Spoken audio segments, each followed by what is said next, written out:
Greetings, legends, and welcome back to Australian Bulletin, where we serve political drama hotter than a servo pie at 3 a.m. Picture this. You're at an elegant dinner party. The wine's flowing, conversation is civil, and then, out of nowhere, someone drops a political bombshell that makes the entire table choke on their entrees. That's exactly what unfolded when Pauline Hanson offered Sussan Ley some brutally honest career advice over what was likely a very pricey meal. So grab your popcorn, because today we're diving into the dinner party from hell, where Hanson essentially told the opposition leader her political shelf life was about as short as fresh prawns in Darwin heat. By the end of this video, you'll see why that remark has Canberra buzzing faster than a summer bushfire. Before we tuck into the main course of this political roast, let me set the scene. Imagine you're Sussan Ley, enjoying what feels like a pleasant evening with a fellow politician. Small talk about the weather or the latest Netflix hit, when suddenly Hanson leans across the table and predicts your political demise with all the force of a kangaroo on the nullarbor. The audacity is staggering, but you almost have to admire the commitment to keeping dinner conversation lively. According to Hanson herself, in an interview with Sky News and Andrew Bolt, she looked Ley squarely in the eye and said, "Sorry, Sussan, you won't last a distance. You won't be there at the next election." That's cutting straight to dessert without even pretending to eat the main course. No niceties, no politeness. Just unfiltered Pauline Hanson delivering a career forecast with all the subtlety of a sledgehammer. It gets better.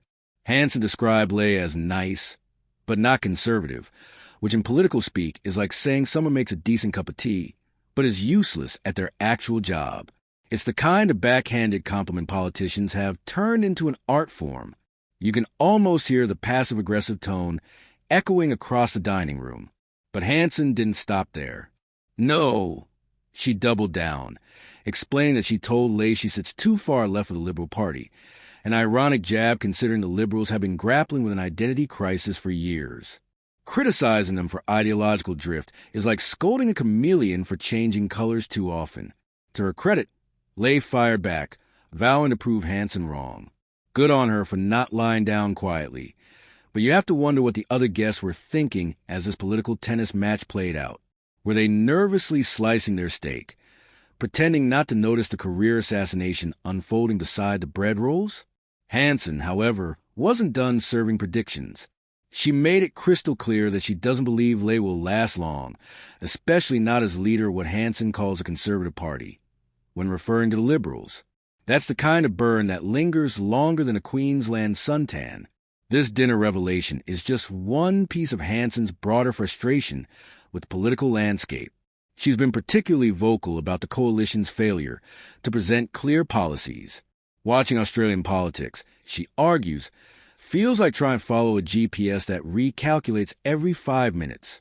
One of Hanson's biggest gripes has been her push for a Senate inquiry into gender dysphoria, focusing on puberty blockers and medical interventions for children. According to her, the coalition's reaction was reluctant at best.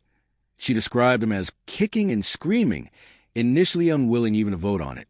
The image of politicians scattering from the chamber like kids in a game of hide-and-seek is as amusing as it is troubling. Her frustration is summed up in one pointed question: how can you stand back and watch this without speaking up? Whatever your stance on the issue, it's a fair observation. Silence in politics often shouts louder than words. And the drama didn't end there. Hanson's dinner revelations came hot on the heels of another attack, this time over the Liberals' approach to net zero policy reviews. Shadow Energy and Emissions Reduction Minister Dan Tehan said the review could take 9 to 12 months. In political time, that's practically an eternity. It's like saying you need a year to decide what to have for breakfast. Hanson's reaction was explosive. 12 months? My God, where they been? She pointed to real-world problems: rising living costs, industries under pressure, 30,000 small businesses shuttering, manufacturing heading overseas. These aren't abstract talking points. They're urgent issues. When she branded politicians absolute fools for ignoring them, you could feel the raw frustration of someone convinced the political class is out of touch. Her sharpest blow landed directly on Sussan Ley. And Sussan Ley, get the hell out of the job because you absolutely have no idea what you're talking about. That's not diplomatic language. It's frustration swung like a wrecking ball. What's fascinating is how this saga reflects deeper tensions within conservative politics.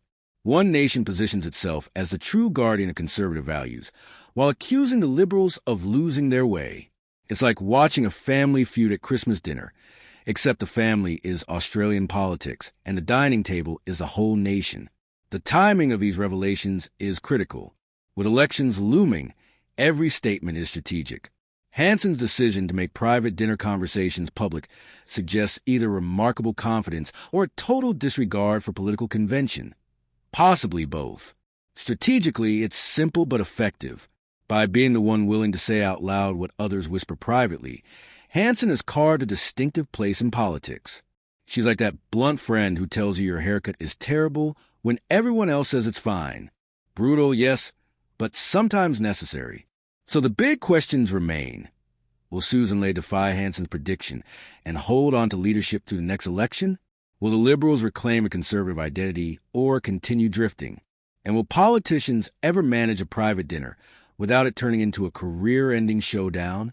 One thing's certain, Australian politics just got a lot more interesting.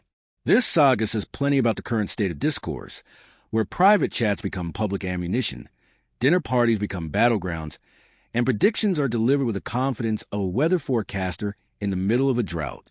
Beyond the headlines, this episode underscores a struggle within conservative politics to define itself in modern Australia. It raises hard questions about leadership, authenticity, and the courage to take tough but necessary stands. So there you have it, another political bombshell from the theater of Australian politics. Pauline Hanson has thrown down the gauntlet. Sussan Ley has accepted, and the rest of us get front row seats to the drama. Agree with Hanson or not, you have to admire the sheer boldness of telling someone to their face that their career has an expiry date. If you enjoyed this dive into political dinner drama, don't forget to hit subscribe and turn on notifications. Here at Australian Report, we bring you political updates faster than a politician flips on a controversial issue. Drop your thoughts in the comments. Will Sussan Ley prove Hanson wrong? Or is Pauline's political crystal ball sharper than we think? Share this with anyone who needs a reminder that Australian politics is never dull. Until next time, keep watching, keep questioning, and keep demanding better from those who represent us. Cheers.